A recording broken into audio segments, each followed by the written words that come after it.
All right, it's early June 1862, and I'm going to spend a couple extra minutes kind of focusing on what's going on as I was able to sort of think about the results of the last term.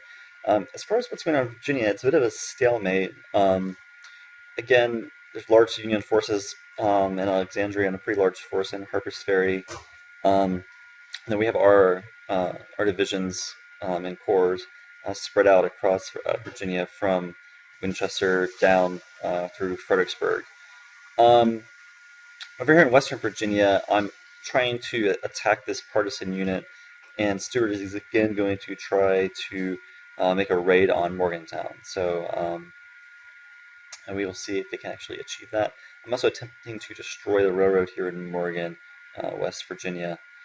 Um, you can see the other main Union force here is McClellan's 3 divisions, actually 4, that are recovering in Williamsburg, faced by 2 divisions in New Kent. We also do have a small division in what was left of Magruder's division from Williamsburg, recovering in Richmond. One kind of weird thing happened. I haven't quite been able to figure it out. Beauregard lost. He basically was dropped as a general. I didn't see any national morale hit for that. So for the time being, I just made him a corps to lead. That's pretty much the highlights here. No other coastal incursions. In Kentucky, it's actually kind of connected to what's happening over here in Paducah. Grant's actually left. It looks like they took the riverine units out, and all that is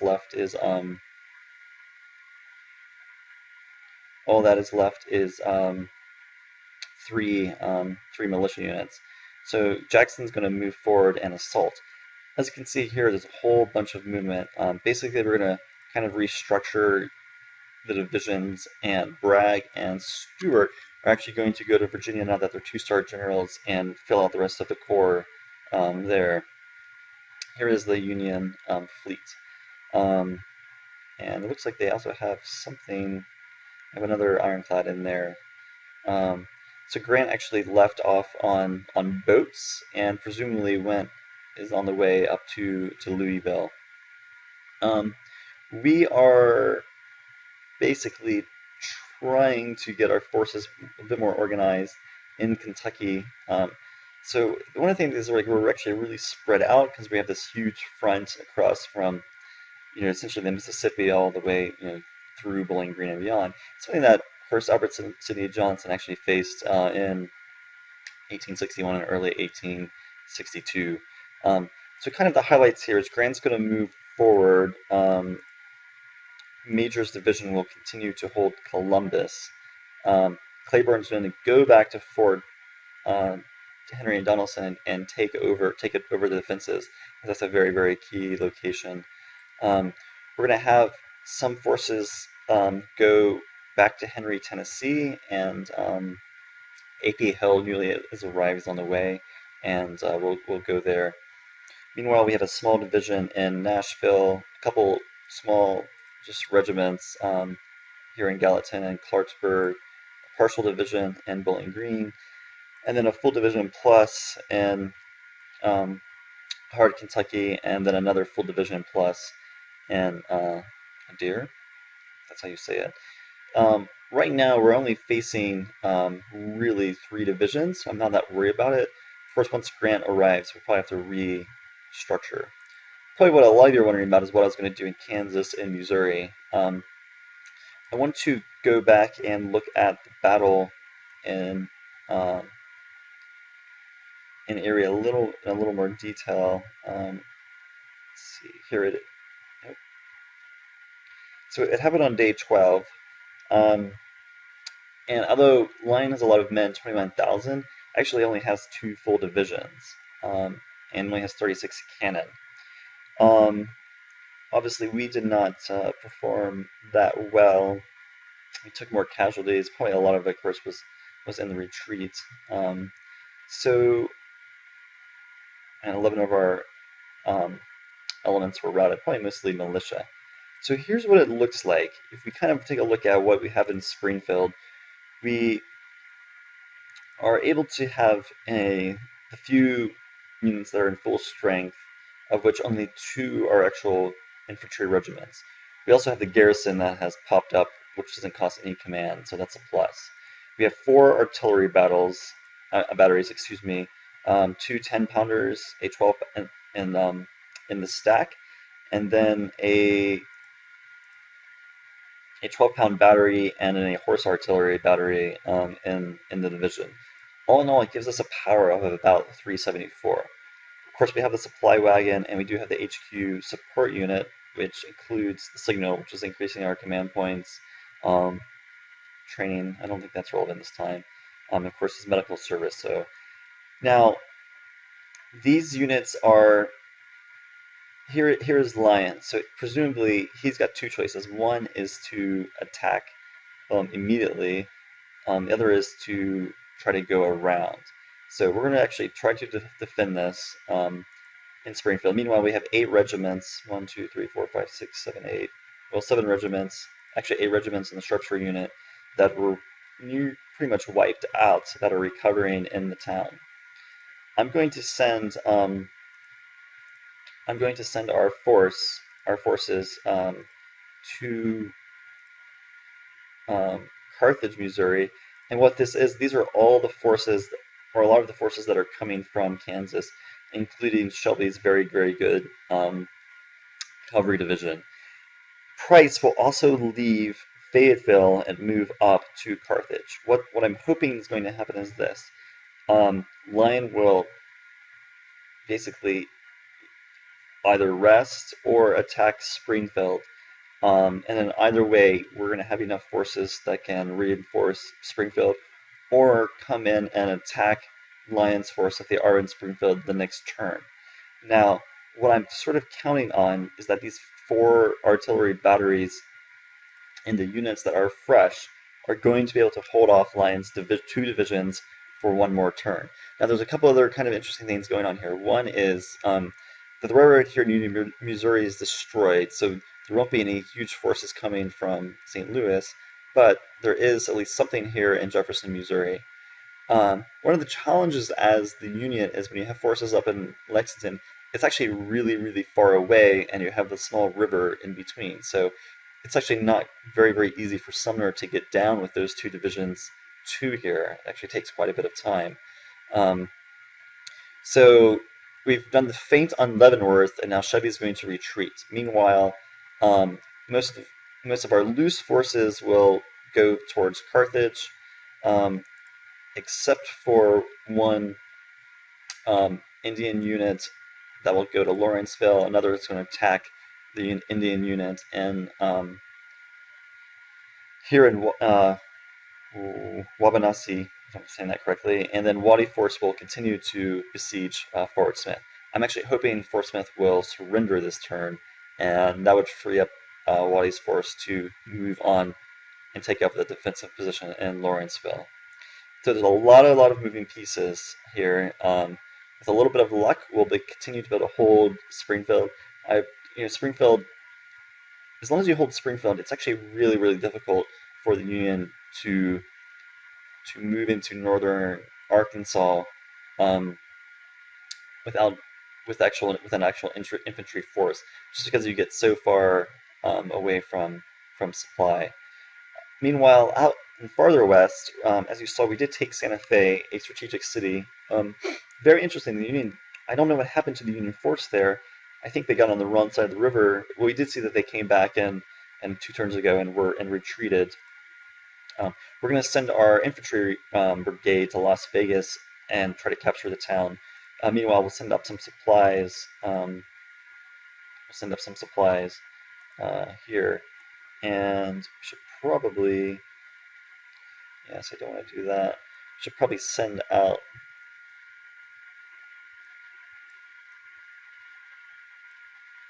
Send out the supply wagon to go.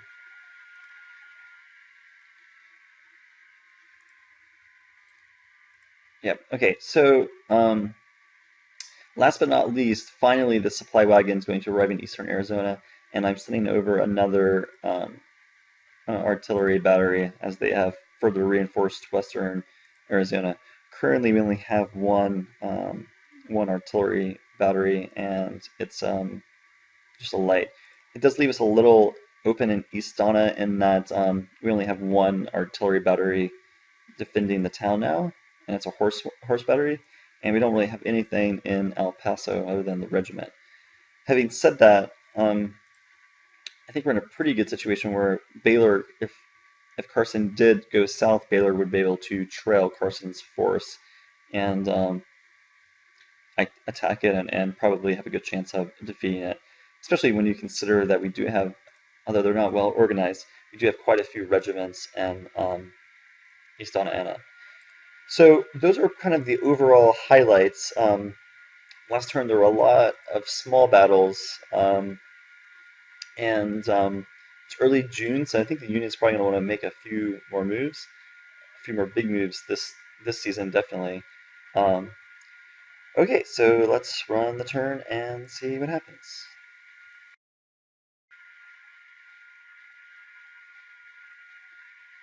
Okay, so we're back. No big battles to start off with. Here's how it looks in Virginia. Stuart made it all the way to Morgantown. Again, no battles. I can't seem to catch any of those Union cavalry regiments. I don't think we have any late artillery, which means that cavalry cannot take a town on its own.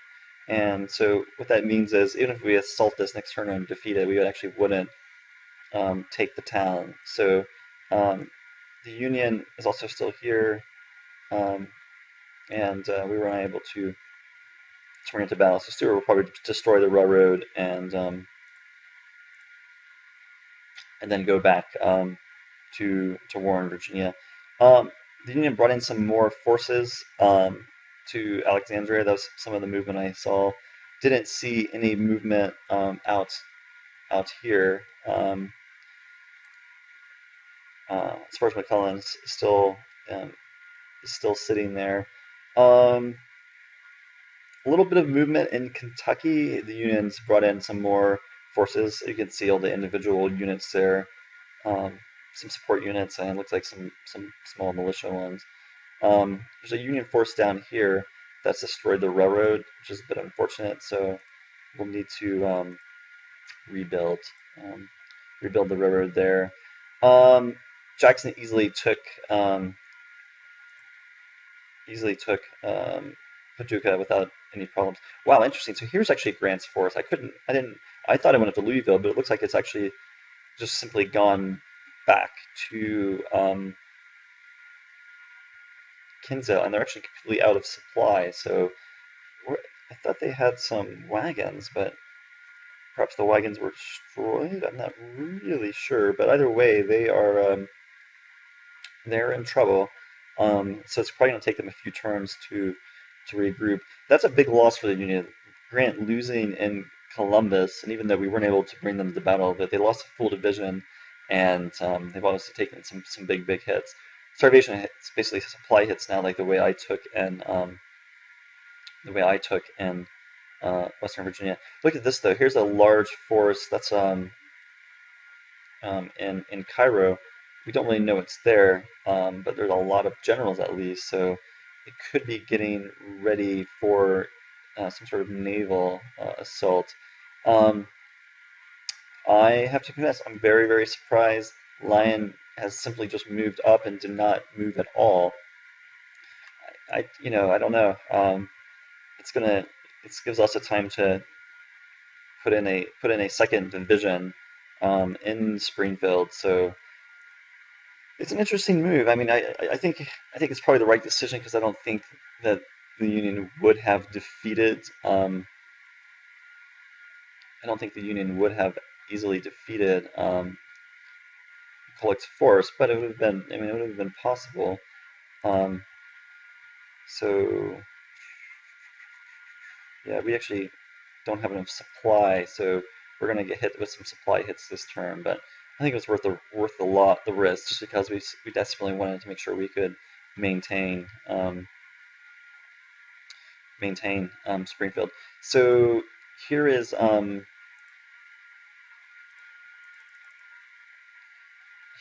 Waddy's force. It's still besieging Fort Smith, and nothing's happened yet. I didn't really see any movement any big movement out there other than that we're chasing that Indian unit. Um, what else is going on? Not a whole lot. We did take Las Vegas. There's actually no units there, so we just took it when we arrived. Um, so yeah, that's pretty much the highlights. Let's see if there are any interesting messages. Um, ouch. So it says they bring our depot, so maybe that lowers the depot to by a level. Um,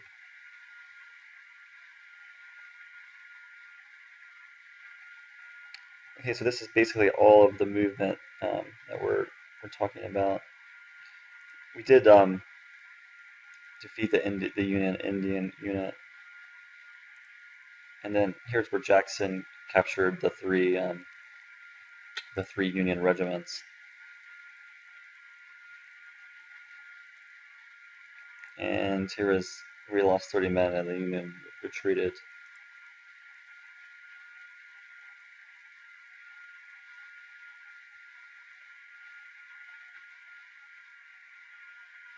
Yeah, so relatively quiet turn.